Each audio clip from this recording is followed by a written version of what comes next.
Welcome to the changing, blurring edges of metropoles. I'm Eda Yücesoy. I'm employed at Istanbul Technical University's Urban and Regional Development Department.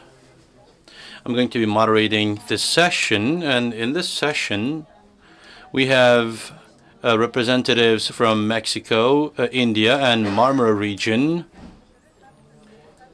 The urban edges are changing both in Turkey and around the world. It's being discussed beyond their traditional sense, and with economic, societal, and cultural changes, we're facing a different edge. New scales, relational systems, are being utilized in representation of the edges, and for a sustainable, inclusive, and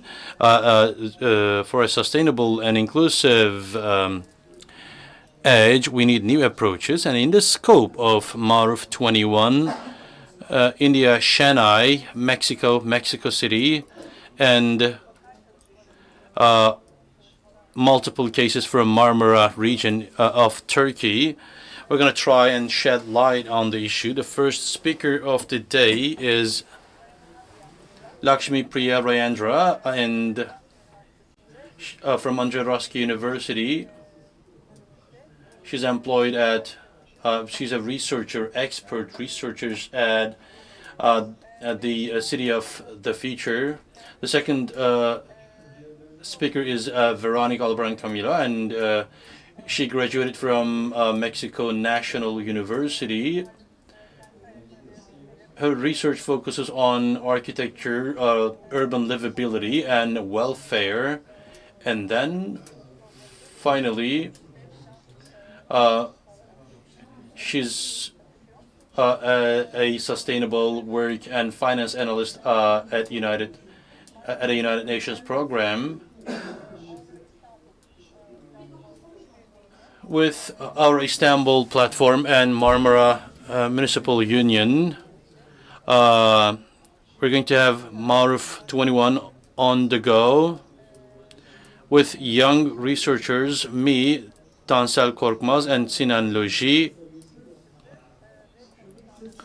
This work has been conducted by us, and we finalized this research. Sinan Logie is going to be the first one to present the results of that study, and then the young participants of the study, they're going to present their work, and then we will have a closure speech by Tansel Korkmaz to present Sinan Logie. Well, he's an architect. He's employed at Istanbul Bilgi University. AURA Istanbul is a recently established platform, and it involves the programs of newly graduated architects, and Tansel Korkmaz is continuing his research at Istanbul Kent University. Now, I'd like to give the floor first to Lakshmi Rajendran. Can you share your presentation, please?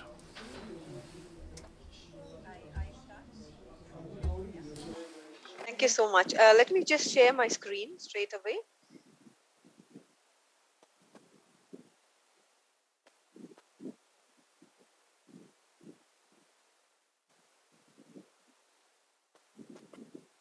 Okay. So everybody is able to see my screen, isn't it? Okay. Yes. So yeah, thank you so much for inviting me to be part of this session. It's always been a pleasure being part of a Marmara conference because myself, Ida, we did present in the previous Marmara 2020 conference in Istanbul, and it was great. And so thank you for this invitation. Great to be part of MARUF again.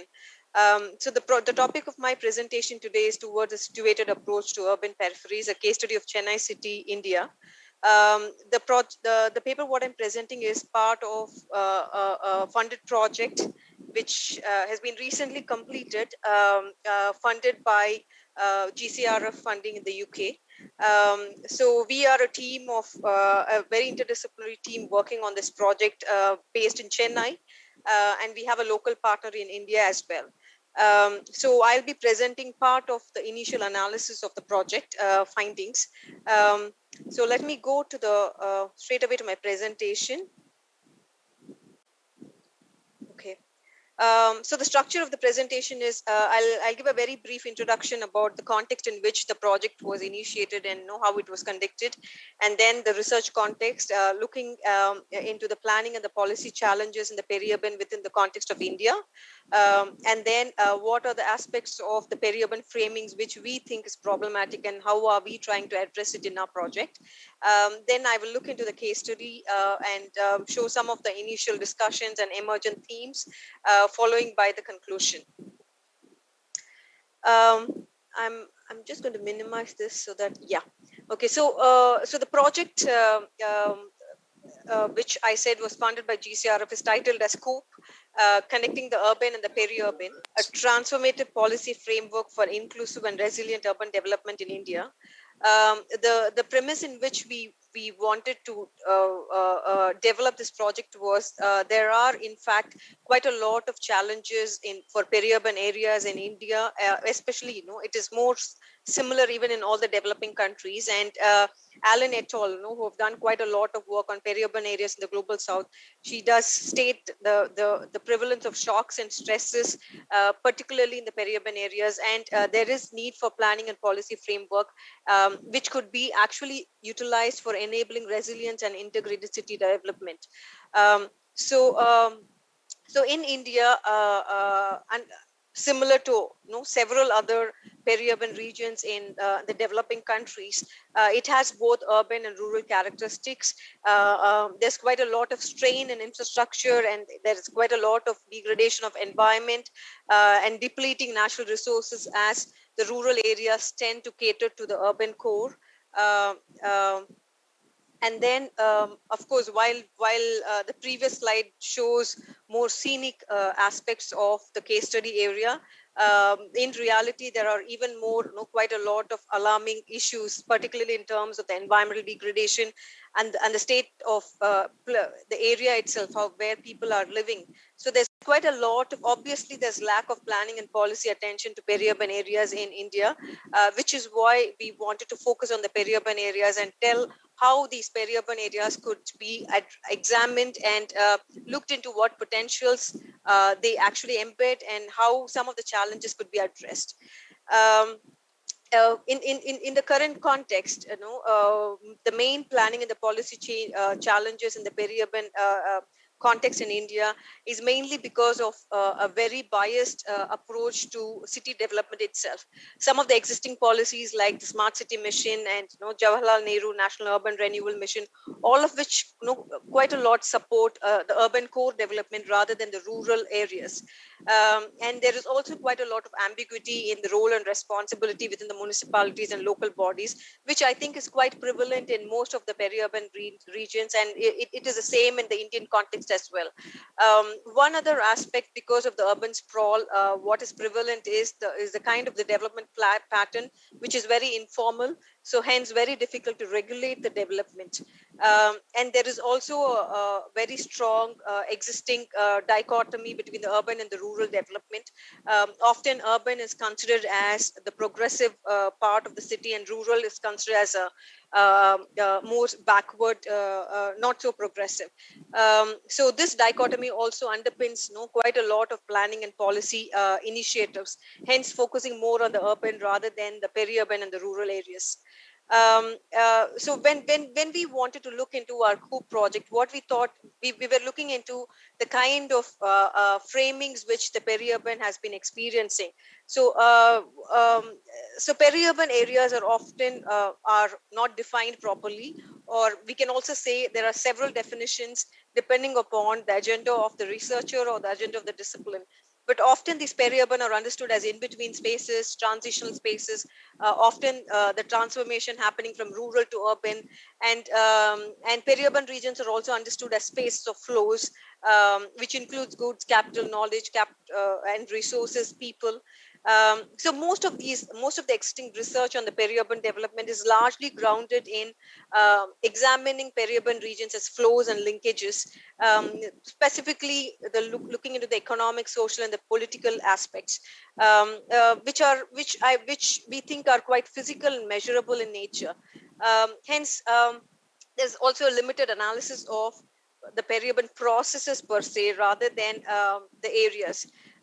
So we thought one of the straightaway challenge what we faced was to identify a methodology or approach to actually understand the peri-urban processes, which would actually reveal quite a lot of interesting parameters and relationships and interrelationships, which are often neglected or not taken into consideration in the planning and the policy framework. So what we wanted to look into was the everyday life and the place narratives of people who live in the peri-urban area. So that was one of the focus of our approach in studying the peri-urban itself. So what we stress in our research is there is a simultaneous need for understanding peri-urban both as a flow-based conceptualization and a place-based network conceptualization. Our aim was to understand both the development pattern as well as the experiential and the ground reality of what is happening in the peri-urban. So the case study for our research was Chennai, which is the capital of Tamil Nadu. As you can see in the key map, it is also one of the four metropolises of India and fifth most populated city in India. As you can see in the slide, some of the statistics of the areas and the extent of the case study area itself. Our case study was we looked into the south of Chennai, as you can see highlighted in the green color in the map. So that is called as St. Thomas Mount Panchayat Union. What we call as Panchayat Union comprises of list of villages. So our case study area was comprising of 15 villages in the south of Chennai city, selected based on the parameters of population, land use, and occupation. So a blown up map of the 15 villages. One of the other reasons why we chose these villages also, you could see these are all not continuous parts of the outer area. You could see how there are quite a lot of gaps in between, and how the peri-urban areas have been developed. So we thought it would be more interesting to look into how the areas in between the two villages also function, and what are the challenges and the potential of such a development.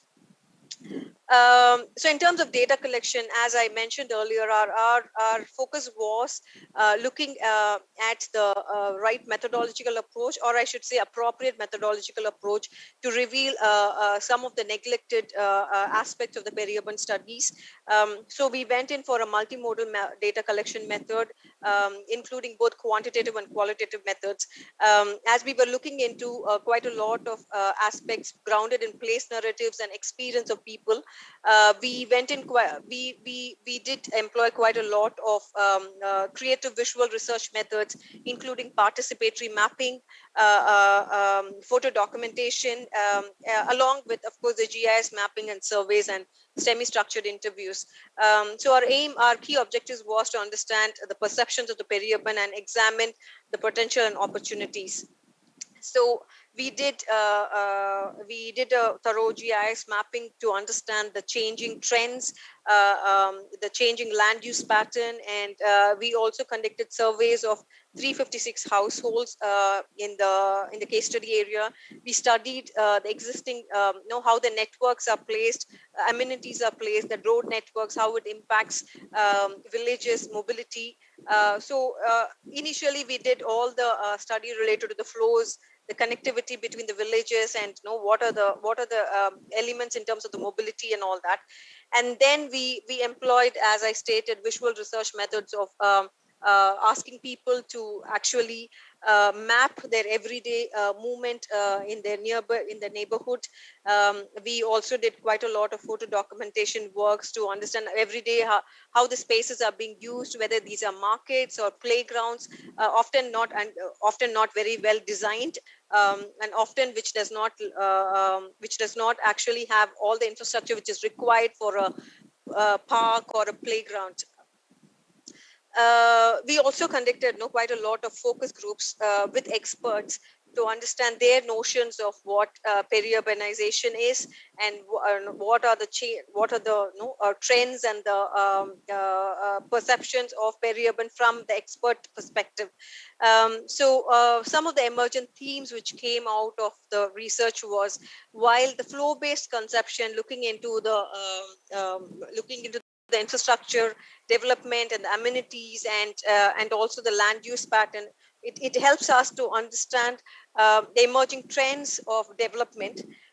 What was interesting was, when we use the place conception lens, we were able to understand quite a lot in terms of how the place is experienced. For instance, there were quite a lot of residents who were talking about how there is in fact legibility of the built environment, which was quite surprising, because we don't relate legibility to a peri-urban area which is unregulated and informal. We often relate legibility as an urban design or architecture term linked to very well-designed urban design spaces. One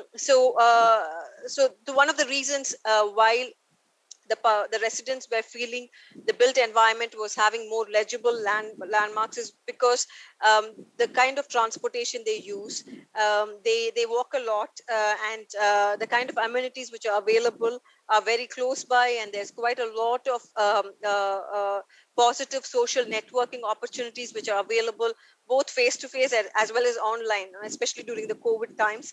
And due to the prevalence of the rural settings as well in the peri-urban areas, quite a lot of people were talking about the water bodies, a specific tree which has been there for more than 200 or 300 years. So there were quite a lot of discussions on the multisensorial experience of the peri-urban places, which was giving them an increased sense of pride of being in the peri-urban regions rather than not being in the city core where the pollution levels are very high.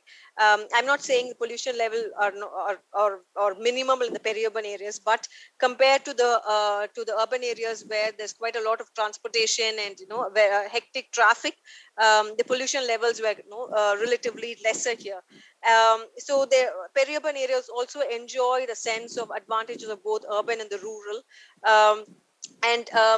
So this place-based conception gives a sort of a positive approach towards understanding peri-urban and how we could actually utilize the peri-urban spaces to actually promote the whole city itself. For instance, some of the experts were talking about how urban agriculture could be one of the main things which could be developed in the peri-urban areas, which could also add to the important aspect of food production of the city itself.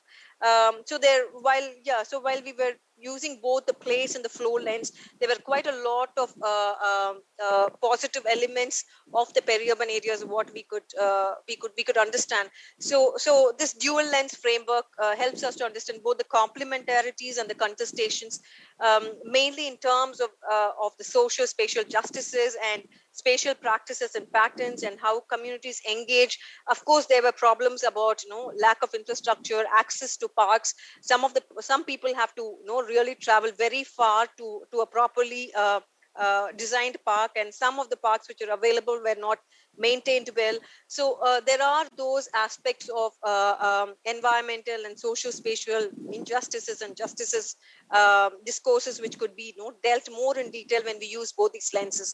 So our understanding of using these lenses, by using both these lenses, we are able to understand the peri-urban dynamics much better, as it helps us, it reveals the interrelationships of the social institutions, both formal and the informal, happening at everyday level, and how what are the environmental practices of people, and how, in fact, all this might be linked to the economic practices, which actually is drawn more from the spaces of flows lens. So our framework was to develop this dual lens to peri-urbanization, to understand the planning and the planning for urban processes rather than for urban development, which we thought was more relevant to the peri-urban areas. The planning for the processes need to be quite emphasized rather than development which is very linear in approach. Thank you. I'll be more than happy to take Any questions? Çok teşekkürler Doktor Lakshmi. Gerçekten çok ilginç. Thank you very much, Dr. Lakshmi. It was a very interesting case study. I forgot to say, we want to have a discussion at the end of the presentations because India, Mexico, and Turkey are different cases. And then, the studies on urban edges, we observe similar processes, and some of them are close to each other, some of them are not. But it is important to open them up for discussion. Following the process and planning it would provide a good approach for the overall planning. Thank you very much. I'd like to move on with the second speaker, Veronica Albarran. You can share your screen.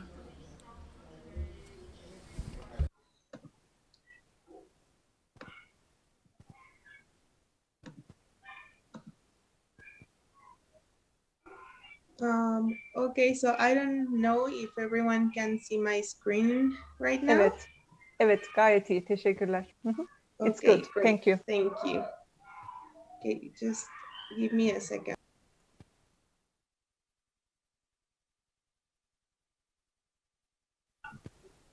Okay. So I'm sorry about the background noise. I have like 5 dogs and they are very playful today. So thank you for inviting me to this space to share with you the topic of my study, which is peri-urban transformations, resignifying cultural elements in Toluca Valley, Mexico. And for me, this topic was very important because the peri-urban areas are mostly studied in Mexico in one of the 3 big metropolitan areas, which are Mexico City, Guadalajara, and Monterrey. But other places like the Toluca Valley are not studied with that same intensity, and some of the areas that we are going to see today are actually not studied at all. So first of all, I'd like to contextualize the case I am about to present. And I would like to start by saying that, and by pointing out that urban sprawl in Mexico has been characterized by 3 main territorial dynamics surrounding consolidated urban settlements. So one of them refers to those located at the border of the main cities. And these settlements sometimes are the people here inhabit in poor living and housing conditions. And this is a phenomenon that appeared at the beginning of the 20th century due to the rural to urban migration in the process of city industrialization. Now, the second one refers to those new settlements built by developers outside the cities mainly, and that are also known as dormitory suburbs, and that this scheme actually appeared by and intensified during the 70s as it was reinforced during the 21st century, the first decade, due to a public policy that tried to attend national housing deficit. And these both types of territories have very strong link with the inner city, for its complementarity is to the economical dynamic, especially of these larger cities and metropolitan areas in Mexico, is the object of their development. Then the type of peri-urban areas that we're going to see today are the ones that refer to smaller towns that have been present long before the other 2 schemes appeared, and that these settlements have grown through time. With many of them, they have deep-rooted traditions and have not been given the same attention as the other 2, especially in peri-urban areas that are part of larger metropolitan zones. And these are an important topic of study since they are rapidly becoming part of the urban footprint. And this would mean the study of the periphery within the periphery. And so the case study for peri-urban transformation corresponds to Toluca Valley, and this is a peripheric area of one of the biggest cities in the world, which is Mexico City. And Toluca Valley's metropolitan zone has a central position in the Mexican territory. It is also the fifth largest metropolitan zone after Mexico Valley, Guadalajara, Monterrey, and Puebla Tlaxcala. And it is conformed by 16 municipalities. And the metropolization process started during the 60s and 70s, primarily due to the expulsion of industrial activities from Mexico City to its border, as the capital evolved into a territory predominantly hosting tertiary economic activities. So as a result, industrialization corridor emerged from the southwest outskirts of Mexico City to Toluca, later diversifying into a secondary and tertiary economic metropole. So, as you can see in the map on the right, for the last decades, Mexico City has faced a land market crisis, and as a result, human migrations have been taking place more evidently into the metropolitan zone of Toluca Valley, as a fraction of population has started settling down, and they are driven by a more accessible housing market. However, it is still estimated that an average of 500,000 private vehicles, 20,000 buses, also commute daily between these two metropolis. So there is a lot of daily migration to these areas.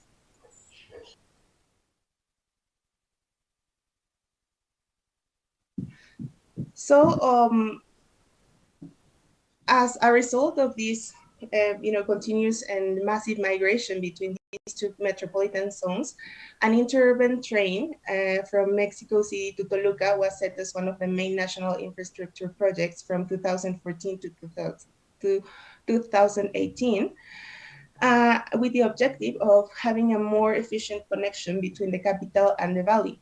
And also the aim of the pilot research that we started and that took place between 2015 and 2016 was to define how to use the inertia brought by the construction of a mobility project into the development of a touristic route that would allow people to explore sites of cultural interest inside the valley while respecting the local traditions.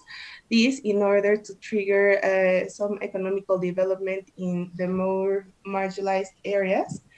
The first approach to the field study actually revealed that we were getting involved with a way more complex dynamic that we had originally never thought about. So as a result of this first approach, some research questions that we came up with are what are actually the challenges that the territory and its people face as a result of this growth pattern, and what role those cultural elements play in the signification people give to the territory they inhabit.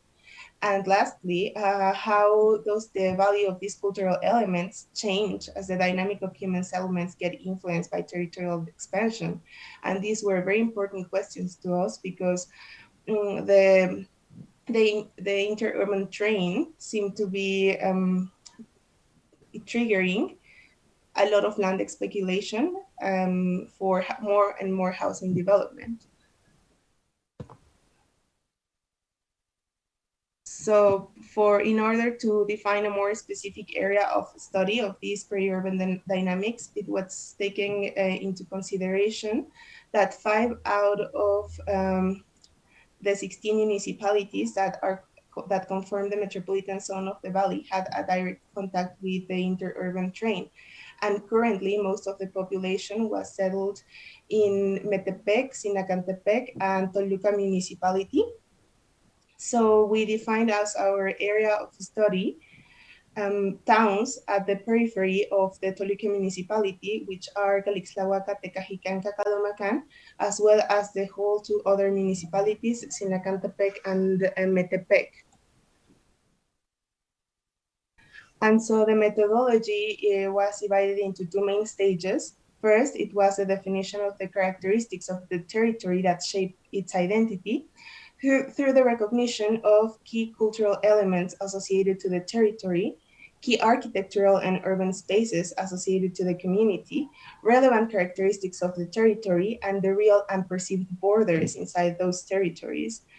And then the second part was understanding how the inhabitants have signified these elements through time and how the pressure of urban growth might affect the signification in the future, reshaping the perception of the built environment.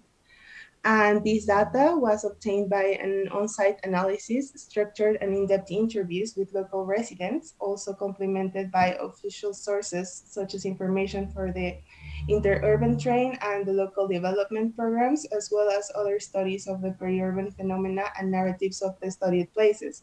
So in total, we had contact with we made around 600 interviews. We talked to 10 people from the local governments with 8 experts for urban development. And this was made by a group of 8 architects and a project lead, which also focused on urban development.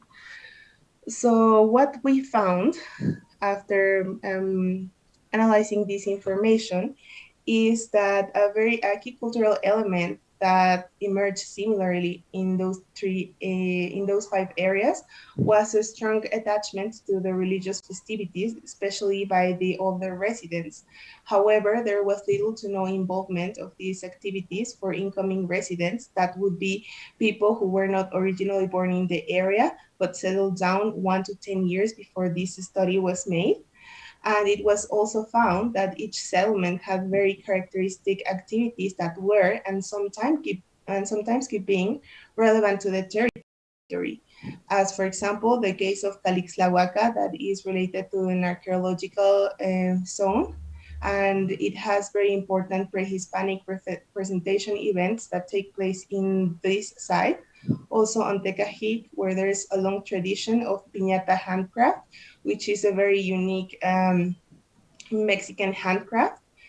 And in Cacalomacan, for example, there is metalwork handcraft that is exported nationally, and in Metepec there is clay handcraft that is and this last one has gained importance worldwidely in the last couple of decades. And all these elements come from these territories that are at the periphery of the metropolitan zone of Toluca Valley. Also, as for architectural features, there is quite a diverse architectural heritage, especially surrounding the town square. And people seem to have a lot of pride in these architectural elements. And especially for some zones, as Calixtlahuaca has an archaeological site that goes back to the Mesoamerican culture. In Tecajic, for example, there's a religious convent that is one of the oldest convents that can be found in the whole metropolitan zones. As well as the rest of the places have other architectural features that are very singular. And mostly in what was found was that in Calixtlahuaca and Tecajic, there were still some constructions that had some colonial style architecture. And Cacalomacan and Sinacantepec were rapidly turning into a more modern architecture with use of more modern and massively made materials. And for Metepec, it was a very unique case, as they had this program of town branding, a very well-known town branding project called Magic Towns all across Mexico. And also it was seen that clay and masonry constructions could still be seen in many of these areas. As for the territorial and cultural elements that could be found, was that Calixtlahuaca, Tecajic, and Cacalomacan, because they were small territories, they would also be showing the slow expansion and slow urbanization. Also because of the geographical limitation these territories have. As for Sinacantepec, there was a very fast expansion, but slow urbanization. And as for Metepec, there was fast expansion and urbanization. And the reason of this was that Metepec, as well as the other 5 areas, used to be predominantly agricultural land. But there was a few projects a couple of decades ago that were based on the generation of massive malls, and that triggered a very hard urbanization, a very fast urbanization process in the area. Also, another distinctive element is that these areas, as they are in the fringe between the urban and the rural areas, they are actually near natural protected areas that are being slowly consumed by informal housing. And the informal dwelling construction and social complexes that have been emerging for the last decade have started to become a problem for the municipalities, as they cannot seem to provide all the necessary urban infrastructure for such the amount of population that is being settled in these places. And as for real and perceived borders, although Calixtlahuaca and Tecajic are perceived as one territory, they perceive Toluca, which they are part of, as something they do not belong to. And for the case of Cacalomacan and Sinacantepec, they do perceive themselves as part of Toluca. But Metepec has its very own identity, and they perceive this territory as a very separate territory and not as an integration of the metropolitan zone. So very quickly, because I think I'm running out of time actually, what it could be seen about the tendencies is that there was a very active use of this religious architecture and other public spaces for religious festivities, but only some of these territories, which were basically the ones that attracted more people due to its architectural characteristics, was actually funded by and maintained by the state. And for the rest of the localities, actually, there were these projects of community organization that would allow to get the budget for the maintenance of these religious architectural spaces. And another interesting thing is that the archaeological site was perceived as part of both territories, even though there is legal division between Calixtlahuaca and Tecajic, and that also the astrological events that were actually cultural events were also state funded, but it was sporadical, and it was not a long-term project to be set in this area. And as for the handcrafts traditions, there was a loss of handcraft tradition in many of these places that seem to have no economical benefit of it. But for example, in Metepec, as its profile was becoming a more touristic place, the clay crafts and the craftsmanship was seen only as an economic activity, and the cultural value was taken away from it. And Cacalomacan, as it is slowly growing, there was still a very strong sense of pride on the artisans' work and artisans' families. And in the end, most of these regions, they did not have sense of belonging and the pride of the territory, but they did have sense of pride towards certain architectural elements and handcraft elements, as for example, the case of Cacalomacan. And there seems to be also a very huge problem of invasion of the archaeological site and of the natural reserves by the local population, while only in the case of Metepec there is a respect for the prevalent colonial architecture, but this is only because it is a tourist area, and so they find that if they prevail this type of architecture and this type of spatial features, there is going to be more economic development. And in general, besides Metepec, the rest of the territories show an aspiration to a more modern architecture and do not care about the spatial and cultural features of the previous architectural and relevant styles. For example, even in Metepec, there is an intentional use of certain materials, and it gives the impression that you are not in the present, but in another type of, but in another century while visiting. And territorially, there is a high risk of keeping the development in these areas due to the attributes of territory, because it's not, it doesn't have the right characteristics to expand as areas for human settlements. And they all lack this provision of urban infrastructure. And Metepec, because it was of all these zones, the one that was more densely populated, actually faces a lot of mobility issues, because the size of the streets that are the size of towns, while the economic activity is as if it was a city center. And the possible futures that we see in all these things that we recovered from people's feelings and from hard data and from talking to key stakeholders in the area was that for one profile in Calixtlahuaca, informal housing will continue to invade natural areas and archaeological sites, and the identity of constructions will gradually change. In Tecajic, the identity of the place will be defined by the identity of a nearby territory, which in this case is Calixtlahuaca, and in Cacalomacan, the slow growth will continue, as well as the tradition carried to the next generation, while the value of the territory will keep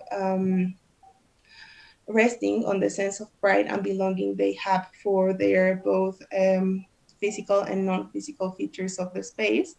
While in Sinacantepec might be the most affected area, since the fringe between the urban and the rural might be pushed in the near future due to the connection of the interurban train, and the territory will be perceived as one separate territory from Toluca, as it has already happened in the case of Metepec. And in the case of Metepec, the change of value of use and value of signification have totally been converted into only a value of change in the features of the space.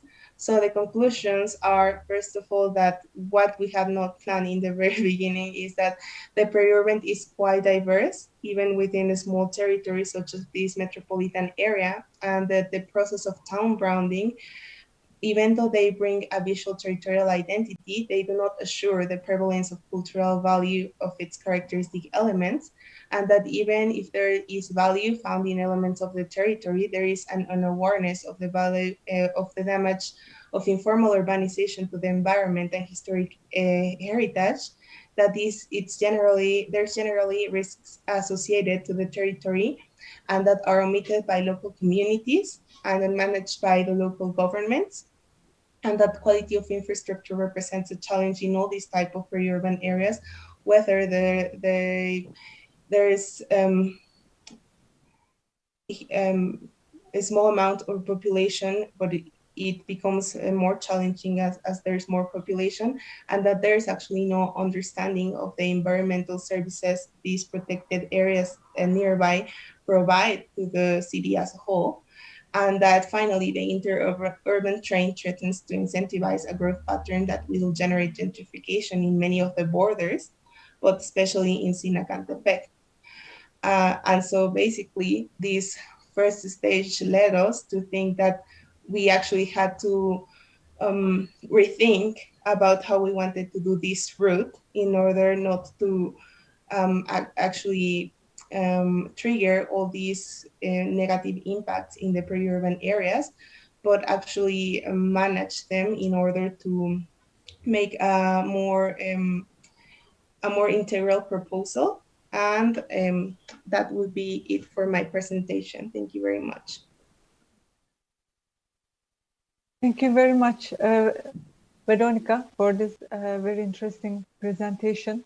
And I'm sorry, I forgot I had to speak Turkish because you can't hear me without translation. So thank you very much for your presentation. At the end of the session, we will have a Q&A session and we will continue at that. Now, next, we have workshops that we had mapping the Marmara region, and between 16th of September and 10th of October we had it, and AURA Istanbul and Marmara Metropolitan Union has collaborated and made a workshop with them. Now I would like to ask Sinan Logie to share his views about the presentation. Thank you.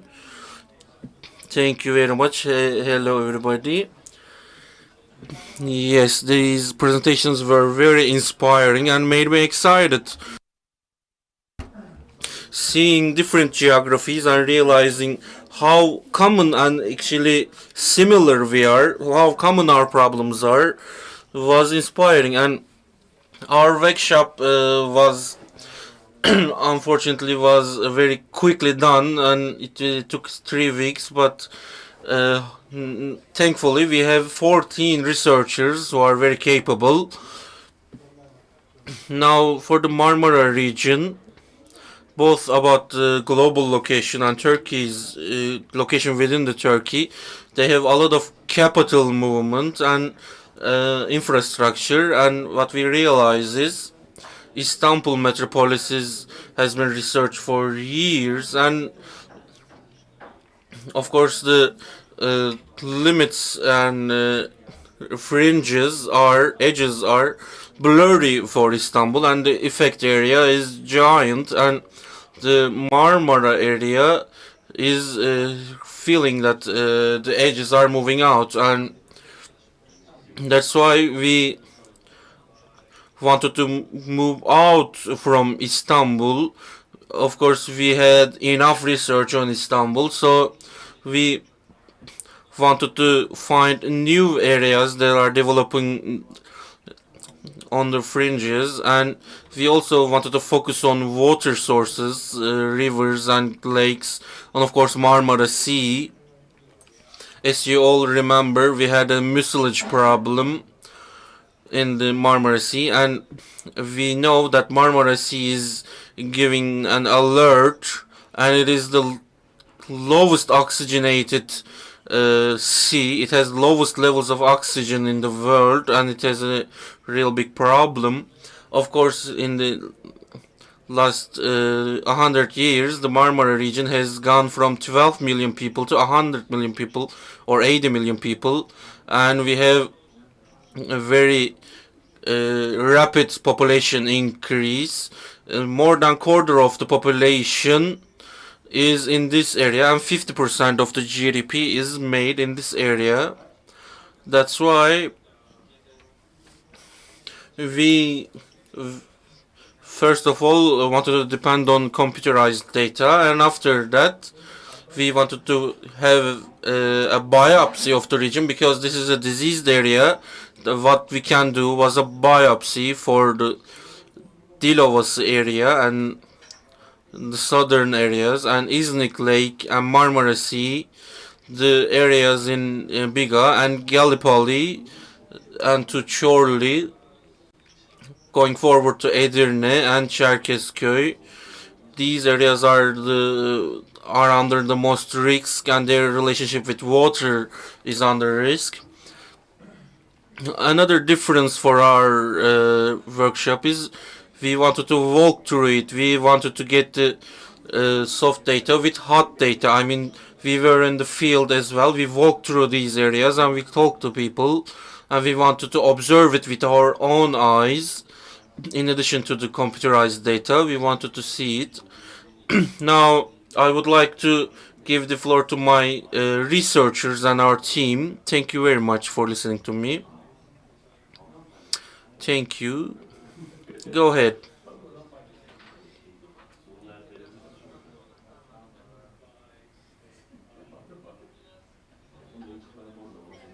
Hello. Marmara Urban Forum has a parallel project, and this is made, and we had an amount of workshop, and we are going to share our findings. We had done some reading before our project, and we wanted to see the seminars of the experts. If you would like to see, you can see it in our YouTube channel. At the start of our workshop, to understand the importance is this area, we made some macro scale analysis for their transport areas and waterways. This sea is a transitional sea between Black Sea and Mediterranean. For the salt levels, we know that it has very low salt levels, and it is important. It's an important feature in global seaways. Bosphorus is an important area and routes in this area, and Turkey connects Mediterranean to Black Sea, Europe to Asia, and Mediterranean area, and there are a lot of tradeways and waterways, and this is taking a bridge role in the world. If you take a look at the projects of trade routes,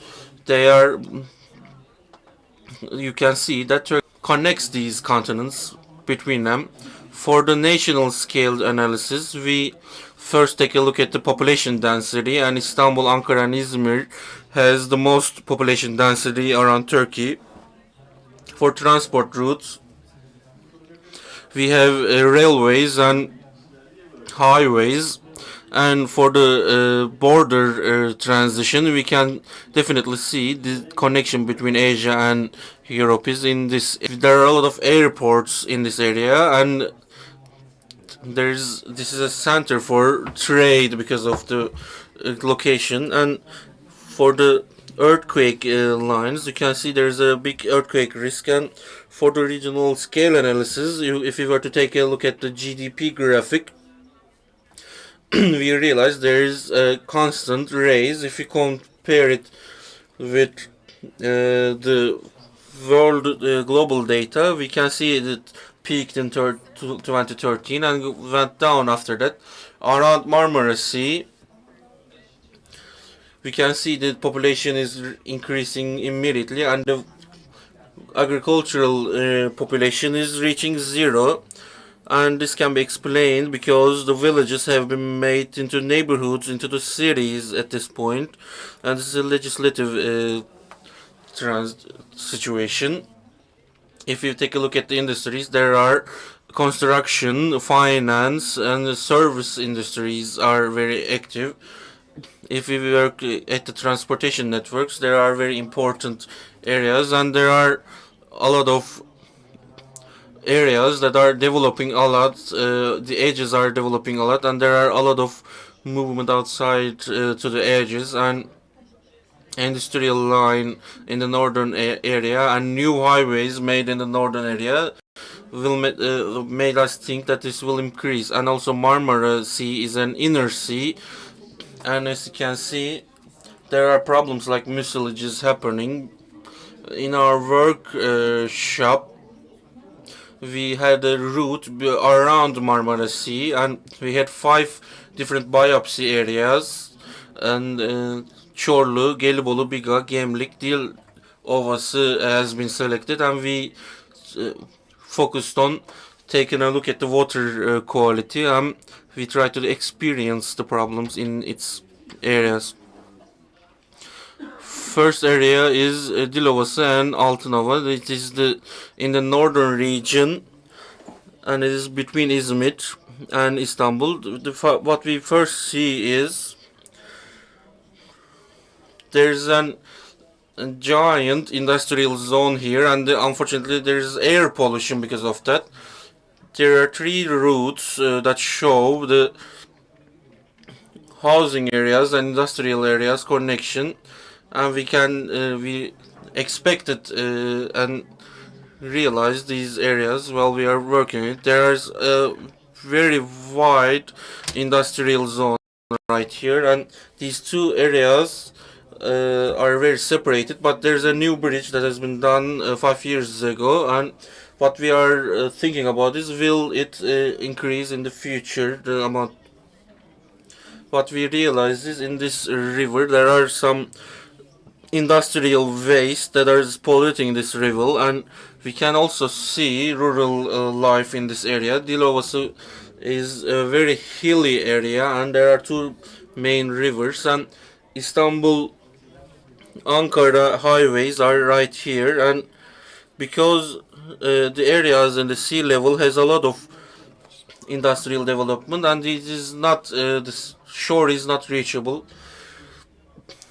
There are a lot of air pollution, and because of the industrial zones, and you can feel the smell in specific areas.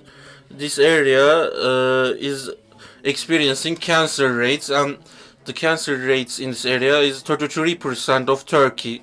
When you take a look at the shore access, it is very hard to reach the shore.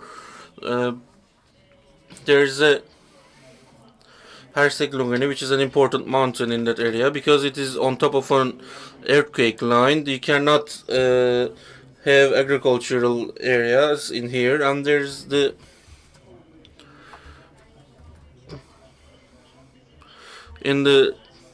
a natural shore in the southern part.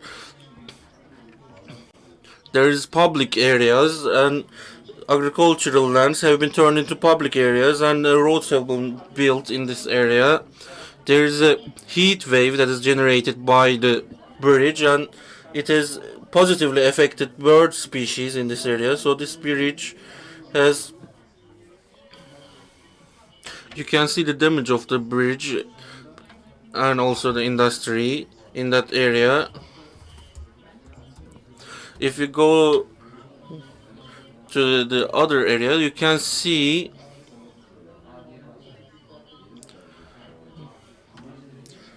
there are mountains around this area, and because the materials are gathering right here from the river, this is depending on the materials that are carried.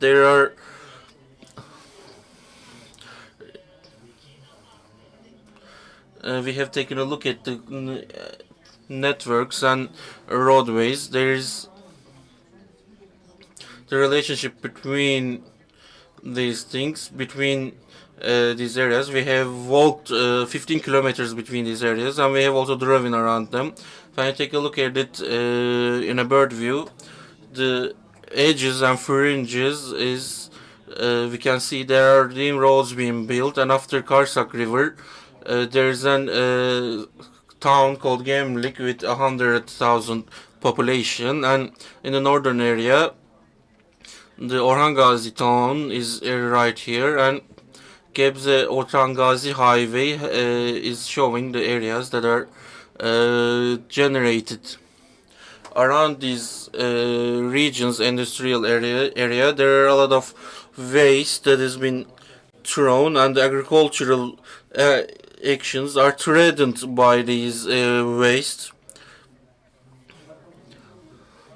The urban crawl has affected the agricultural actions in these areas.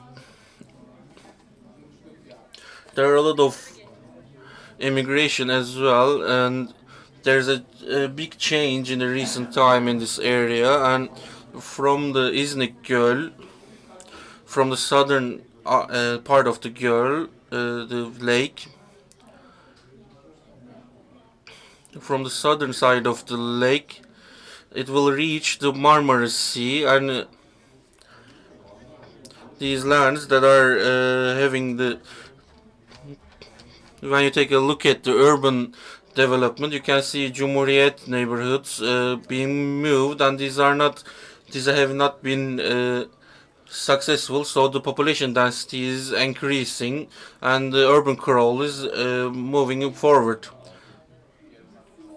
In these agricultural areas, rural areas, there isn't a sustainable movement, and there have been fishing in this area, but this is going down. And from the western side of the town, there is also a sea shipment is being organized right here, and in Organgazi area, starting from around the highways, there are some areas that can experience the urban crawl, and it can reach the Genishova lands, and it is giving some pressure to agricultural lands. And if you take a look at these movement network, there are the unnatural and unplanned urban development is having a big effect on the rivers, and it is making the agricultural lands ineffective and making us lose agricultural performance.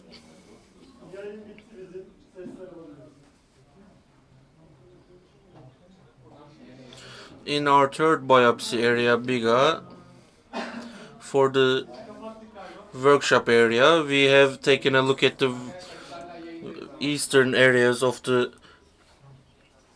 Marmara Sea. Within the Biga Valley, there are a lot of water flowing, and we have a lot of rivers in this area. There are mining and energy systems, and we have taken a look at the relationships between the shore and the land, and there are a lot of agricultural land, mining land, and if to see the relationship between these, we have created a roof view, and we have taken a look at these 30 kilometers area with vehicles and also some walks. This area has a population of 90,000, and it's on the highway between Bursa and Çanakkale. Wide agricultural lands and mining applications in the other side of the area. Holiday areas in some shorelines. We see that there could be problems in the future. In the west-east line, we can see urban crawl in that area. Even though this area is actually surrounded by agricultural lands, they are being lost right now, and the east side of the city has an area that which can be reached which can be used to reach the shore. The Çanakkale Highway is planned on this area, and this will have urban pressure in this area, and the water sources in this area will affect natural life and humanitarian effects. So on the western side of the area will have effect on these agricultural and rural lands. We have to consider their effects, and in these agricultural lands are fed by the Biga river, and there are some industrial lands that are being made. On our fourth biopsy area is Gelibolu, and this is in the west of the Marmara Sea, and it's in between Aegean Sea and Marmara Sea. You can see there are some specific areas that hold the populations. In this area, there are 3 different routes. There is a shoreline, there are agricultural areas. In these 3 routes, we walked 6 kilometers, and we have taken a look at 10 kilometers in vehicle. With its 43,000 population, the projects that are planned right here will have a big impact on these 2 small shore towns. In the historical context, these areas were constantly in relation with the sea, and these mega projects in this area will have effects on these towns, and we have taken a look at possible impacts. As a potential, in addition to seaways, having a bridge in this area, and we have discussed the threats and potentials in the future. The Çanakkale Bridge that is still being constructed on this area, they will be controlled, and the areas the bridge will be connecting, and the land speculation, the loss of agricultural land, and development plans will have lots of effect, and the connecting roads will destroy some natural areas, and these are the possible threats. Specifically for Gelibolu, the highway going forward through the northern area, they will improve and increase the urban crawl, and it will definitely make it many times worse. In the western side, there are two rivers going forward to the sea. In this area, there are a lot of industrial waste causing pollution, and in these areas, within the city area, and the rivers that were in the city area has stopped existing. Between Edirne-Çanakkale highway, we realized that urbanization is going northern. We realized there are structural impacts on these areas, and in high hill areas there are urbanization, and we can see this is an historical effect, and within this axis we have traditional structural areas, and I think we have stone buildings in this area. I think for the modern area we have singular buildings, and their cultural impacts should be thought about. In this work, the agricultural lands and city areas, the relationship between the water reserves and other stuff has different effects.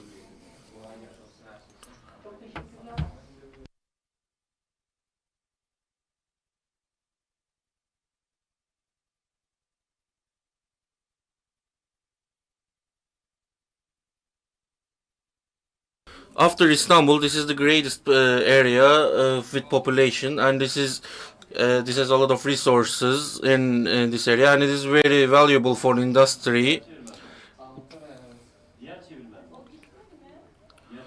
In this area, there is a lot of agricultural development and industrial development. In the edges of the city, there are a lot of transition on the city, and to be able to understand the morphology of the city, we try to understand the relationship between them. And when we take a look at the relationship between them, we realize the river has a lot of pollution, and there's a heavy smell on that area, and because of the industrial zone, there are some organizations between them, but what we experienced in other areas,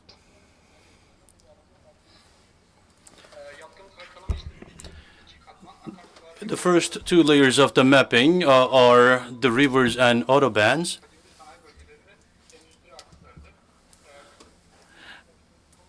And with the decision made by Çorlu municipality in 1980s, the industrial facilities were given the right to use underground water for free. And in Lüleburgaz and Çerkezköy, this created intense industrial waste. So this basin has a very fertile agricultural field, but it was invaded by hundreds of industrial institutions, and the river Çorlu is not being able to be used now.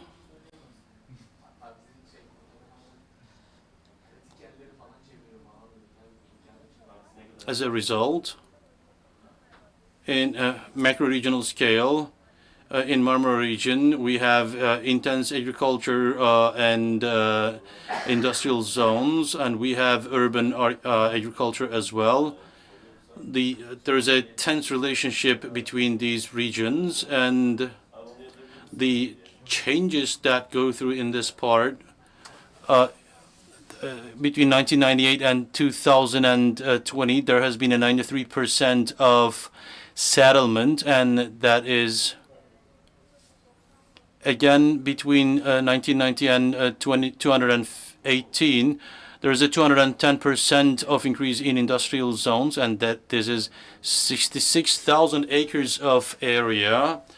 In the same period, there is a 9.8% loss in agricultural areas, and that is about 203 acres of area.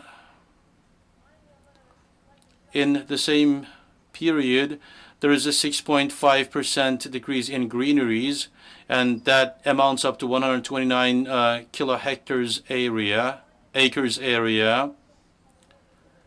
The daily work of the field study were used to map the region, which helped identify the differences between the regions. One last issue is that during the field work, palettes of the evaluation areas were created. Ecological balance, waste management, economic resources were monitored together. In the coastal use, pallets, for example, we saw seashell, and in the industrial zone, we saw the pieces of tire. So the waste from the daily life are basically reflected in the greenery of the cities. So you can see our products in our exhibition, by the way. Thank you very much for listening. All right, thank you very much.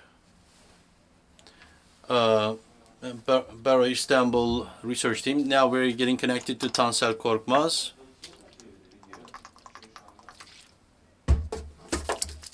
And we can see his videos, her videos as results of the research. Thank you very much, Istanbul research team. They presented their research very well. What I'm going to do right now is going to be, it's not going to be an explanation or translation of what they did, but I'm going to talk about what we did as moderators in this period, and we kept on thinking in this period. So what I'm going to show you now are kind of a summary of the notes that I have taken for myself.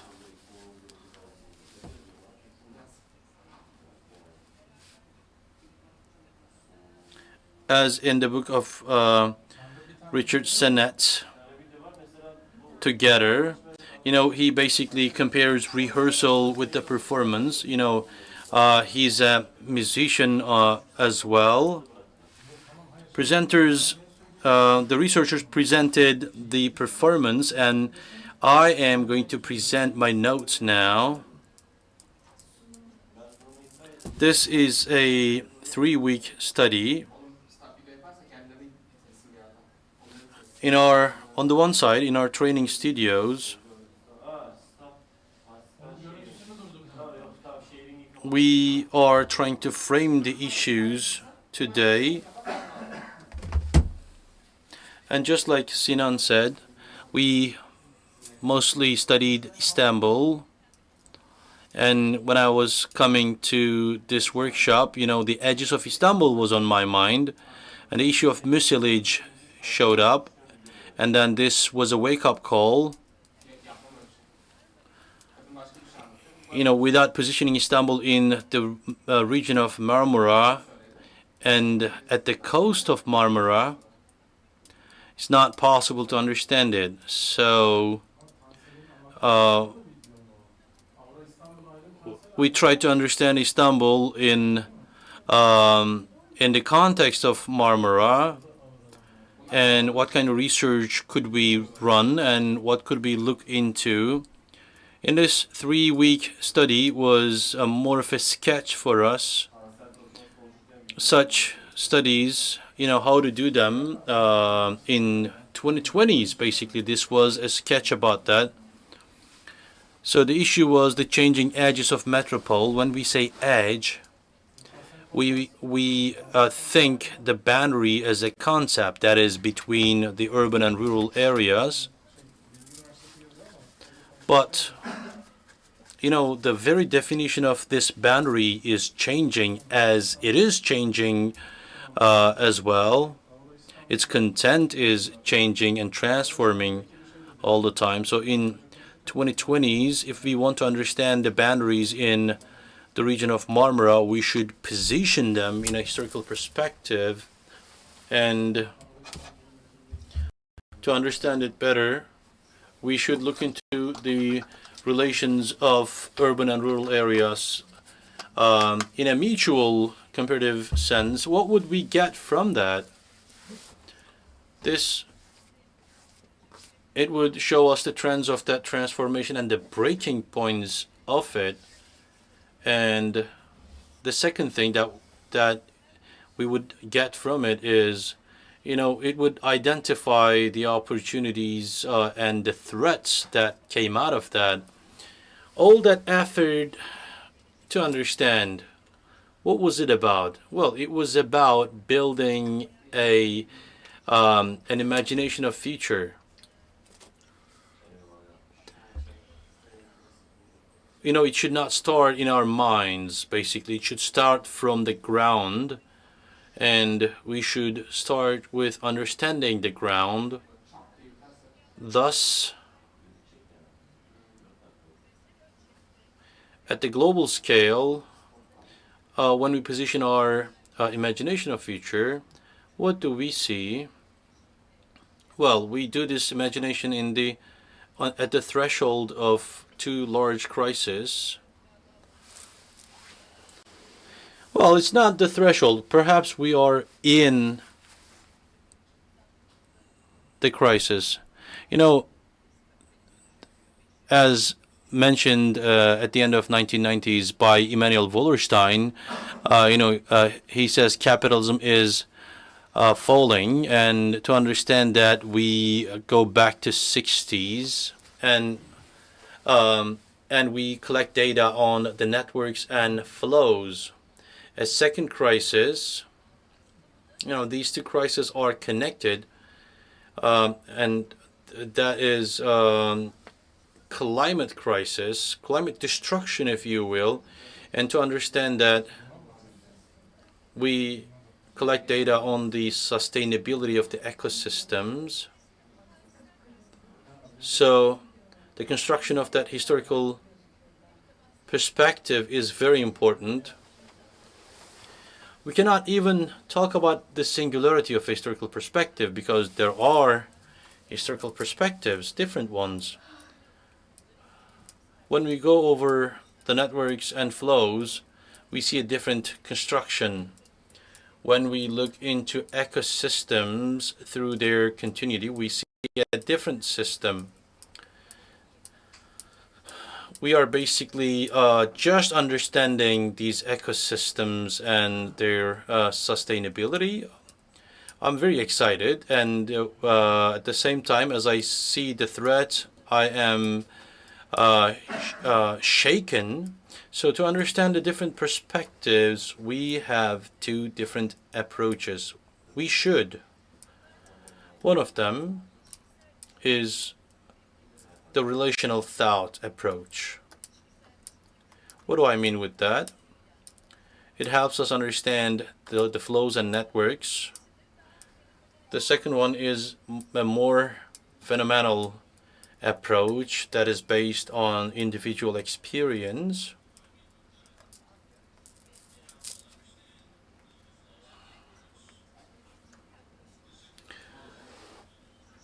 We proceeded the 2 approaches in studio. like that. In relational thought, we looked into coin data. What kind of an approach was that?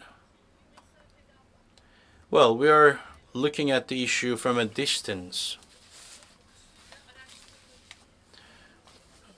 We maintain a distance between the researcher and the topic.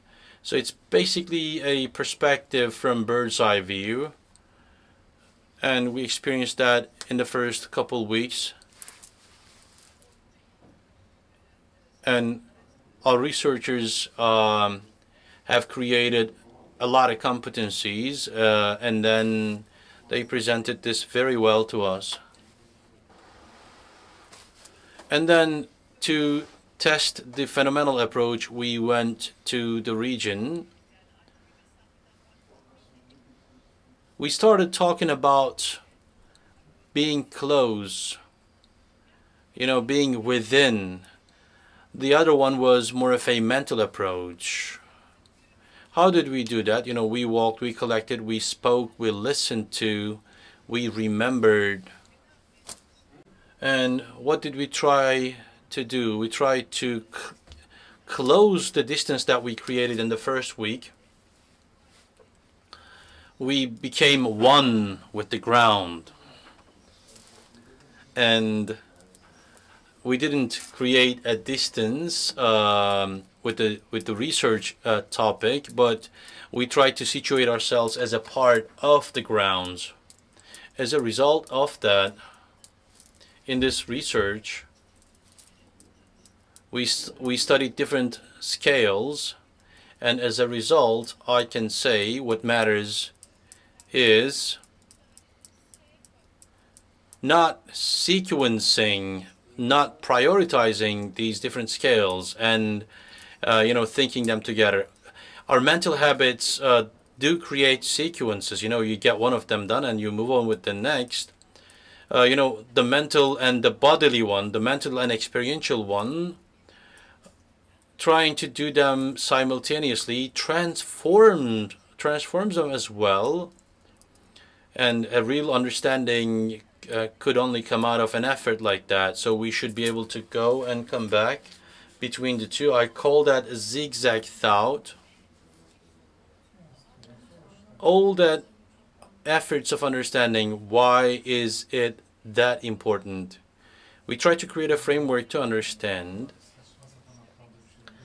But if we want to change the world, if we want to interpret it and intervene into it and imagine a different future, it is important that it shouldn't start from our mental space. The experience of 20th century indicated this to us,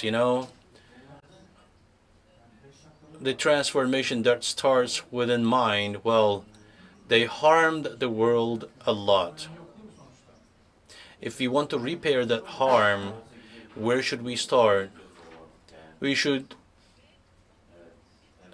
develop an earth-centric understanding, and from different angles we should look into it, and we should allow them to clash each other and transform each other. So this understanding is the very beginning of our effort. So we should not wait for a creative explosion. The beginning is there. The beginning lies with the threats. What matters is to observe and understand it well. It's going to let us know about the interventions anyway. Thank you very much. Thank you, Tansel, for this beautiful evaluation. It is a very beautiful work, and I hope such works will be continued. As Lakshmi stated, only looking at the issue through the developmental lens, or looking at the issue in a reserve understanding, looking at the edge in a perspective like that could create dangerous results. So this urban space, you know, involving, we should consider all the actors and the land usage together, and this is important for the edge itself. Monitoring and planning of the process, and as Veronica stated, identity policies should be evaluated as a part of that as well. We have some questions, but we have very limited time. But I'd like to ask this question. There is a very long question. It goes to Veronica and Lakshmi. I'm going to ask that in Turkish first and then translate into English. Through the selected examples, urban mobility has side effects on the population density and on the peri-urban networks. Does it have a unifying or diversifying effect? Why in the study that followed this issue in a broad space, we do observe such transformations.